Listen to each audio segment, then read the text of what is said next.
बिस्मिल्लाहिर्रहमानिर्रहीम इय्याका नअबुदु व इय्याका नस्तईन।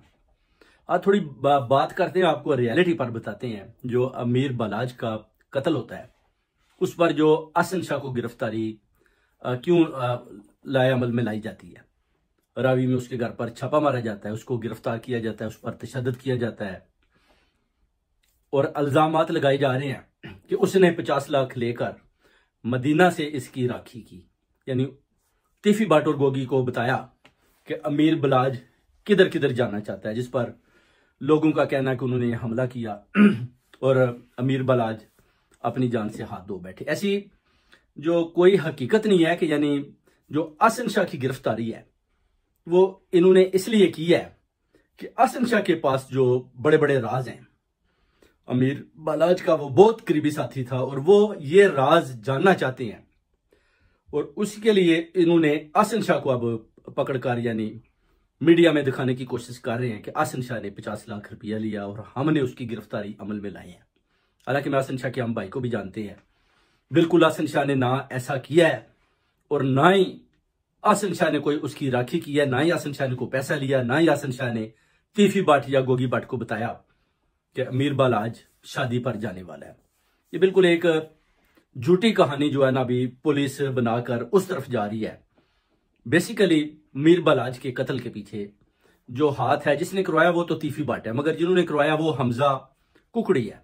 उसकी वजह है कि मीर बलाज जब टीपू ट्रका वाले का कत्ल होता है तो आप देख सकते हैं कि हमजा इनके अलावा कोई भी इनके घर का फर्द उनके घर की तरफ नहीं गया, जिसका अमीर बलाज को गुस्सा था। और उसने फिर क्या किया, ज़ाहिर नई न्यू जनरेशन है, इमरान खान साहब को वो पसंद करते हैं, सारे शऊर है उन बच्चों में। उसने जो इमरान खान की पार्टी को अपना ज्वाइन किया। उसके बाद आप देख सकते हैं कि जैसे ही खान साहब की रजीम चेंज होती है उसके बाद मीर बलाज की तरफ यानी पुलिस को भेजते हैं, उसको तंग करते हैं। मीर बलाज का आप इंटरव्यू देख सकते हैं उर्दू पॉइंट पर। वो कहता है कि मेरे पास 39 लाइसेंस थे, मगर मुझे बिल्कुल जब भी मैं निकलता हूं मुझे पुलिस उठाकर ले जाती है, मेरे अपना बॉडीगार्डों पर तशद्दुद करती है, मुझे डराती धमकाती है, मुझे बंदूकें लेकर बाहर नहीं जाने देते। उसकी वजह है कि वो चाहते थे कि ये बंदूकें बाहर ना लेकर जाए और इसका कत्ल हो। अब मीर बलाज ने बार बार अपने इंटरव्यूज दिए, उसने बताया कि मेरे साथ पुलिस का क्या सलूक है। उसके बाद इसको डराया धमकाया जाता है कि आप 9 मई के हवाले से पुरजोर मजम्मत करें और हमजा शहबाज के साथ लगे। उसके बाद हमजा वो 9 मई के हवाले से पुरजोर मजम्मत करता है और दोबारा ना चाहते हुए भी हमजा शहबाज के साथ लग जाता है। उसके बाद हमजा शहबाज का ऑर्डर होता है कि ठीक है जी, इसने ये खान साहब के साथ लगा था तो इसको डेफिनेटली हमने जो है अपना इसका मजा चखाना है। तो वो तीफी बट वो है जो ग्वाल मंडी में जब इलेक्शन होते हैं तो ओन चौधरी के साथ मिलकर वो जो है इलेक्शन ओन चौधरी को लड़वाता है, बल्कि उधर अरबों रुपया वो जो है ना बनाते भी हैं। और ये एक बहुत बड़ा जो है ना एक माफिया है, जो लैंड माफिया है, जमीनों पर कब्जे करने, लोगों के बेगना कत्ल करवाने, पैसा बटोरना, पैसा बनाना।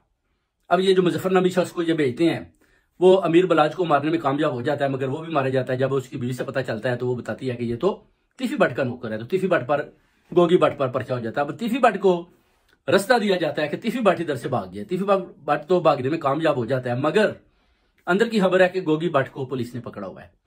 अब पुलिस वो चाहती है कि अब हम करें तो क्या करें। वो अभी देख रहे हैं कि या तो हम अहसन शाह पर तशद्दुद करें और अहसन शाह का बाद में इनकाउंटर करें, या आपको बहुत जल्द वो बताएंगे जी हमने जी वो गोगी बट के साथ जी मुकाबला हुआ, हमने गोगी बट को इनकाउंटर कर लिया, वो मारा गया।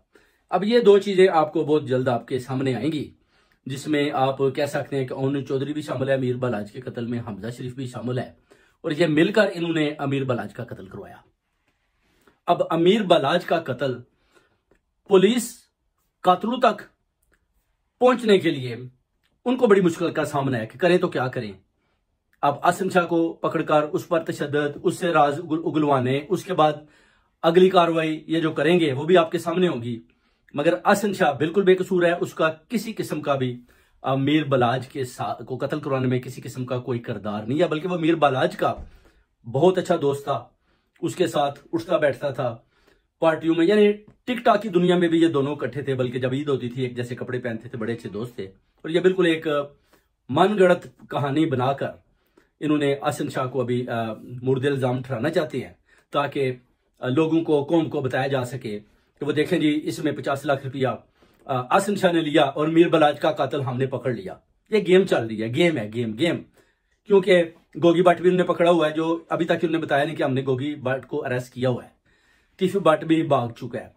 अब इस चीज को वो किस नजर से या कैसे, वो किस तरीके के साथ वो इस पर कार्रवाई करेंगे, किसका इनकाउंटर होता है, या तो आसिम शाह का इनकाउंटर करेंगे या फिर गोगी भट्ट का। टिफी भट्ट जो है हमजा शहबाज का आदमी है, उसको ये कुछ नहीं कहेंगे। उसकी वजह है कि वो नवाज अपना शहबाज शरीफ का खास आदमी है, इसका अपना हमजा शहबाज का, और हमजा उसके बैक पर है, और उसी ने इसको मुल्क से बाहर जाने के लिए रास्ता भी दिलवाया, और वो दुबई भागने में कामयाब हुआ।